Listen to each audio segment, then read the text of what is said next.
नेहमीची येतो पावसाळ्याप्रमाणे परीघ पुलाखाली नेहमीच साचतं पाणी या उक्तीची प्रचिती कोल्हापूरकर दर पावसाळ्यात घेत असतात. पावसाळा वगळता अन्य दिवसांमध्ये सुद्धा पुलाखालील रस्त्यावरून काही अपवाद वगळता नेहमीच वाहणाऱ्या घाण पाण्याची शिक्षासुद्धा कोल्हापूरकर भोगतायत.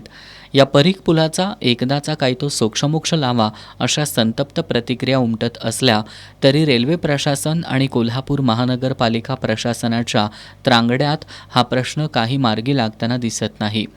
परीघ पूल नूतनीकरण समितीनं या प्रश्नात लक्ष घालून सातत्यानं आवाज उठवलाय. समितीनं अनेक लक्षवेधी आंदोलनं करूनही रेल्वे आणि महापालिका प्रशासनाला पाझर फुटला नाही. त्यामुळे समितीनं कोल्हापूरच्या कनिष्ठ स्तर दिवाणी न्यायालयात धाव घेत दावा दाखल केलाय.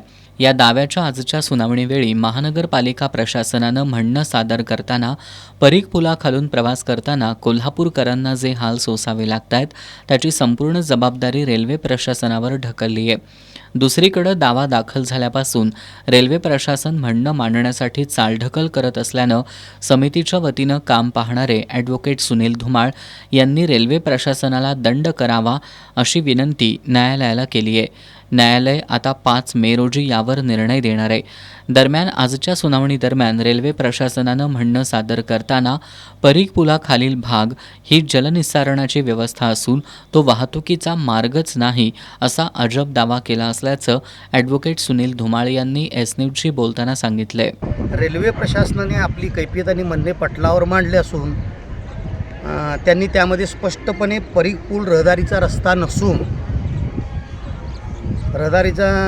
नसून तो जलनिस्सारण अर्थात वॉटरवे आहे अशी भूमिका घेतली आहे. प्रश्न असा उरतो, जर महापालिका प्रशासनाने रेल्वे प्रशासनाने तो रहदारी रस्ता नाही अशी जर भूमिका मांडली असेल तर गेल्या जवळपास 50 वर्षापासून त्या रस्त्यावर होणारी वाहतूक आणि वाहतुकीचे फलक कोणी लावले, त्याप्रमाणे तिथे डांबरीकरण कोणी केले आणि त्या फलकांना आणि वाहतुकीला ना रेल्वे प्रशासनाने मज्जाव केला ना महापालिकेने मज्जाव केला. यावरून स्पष्ट दिसून येते की तो निव्वळ जलनिस्सारण मार्ग नसून तो वाहतुकीचा मार्ग आहे आणि निव्वळ आपली जबाबदारी झटकण्यासाठी रेल्वे प्रशासन आणि महापालिका अशी भूमिका घेत आहेत.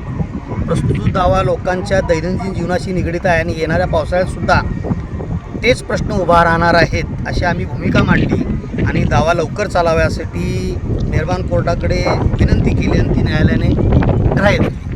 महानगरपालिकेचं जबाबदारी झटकणं आणि रेल्वे प्रशासनानं परीघ पुलाखालील भाग हा वॉटरवे असल्याचा दावा करणं यातून कोल्हापूरकरांचे हाल संपण्याची चिन्ह दिसत नाहीत. त्यामुळे ॲडव्होकेट धुमाळ यांनी परीघ पूल नूतनीकरण समितीनं हा दावा लवकरात लवकर निकाली काढून सर्वसामान्य कोल्हापूरकरांना न्याय द्यावा अशी मागणी न्यायालयाकडे केली आहे.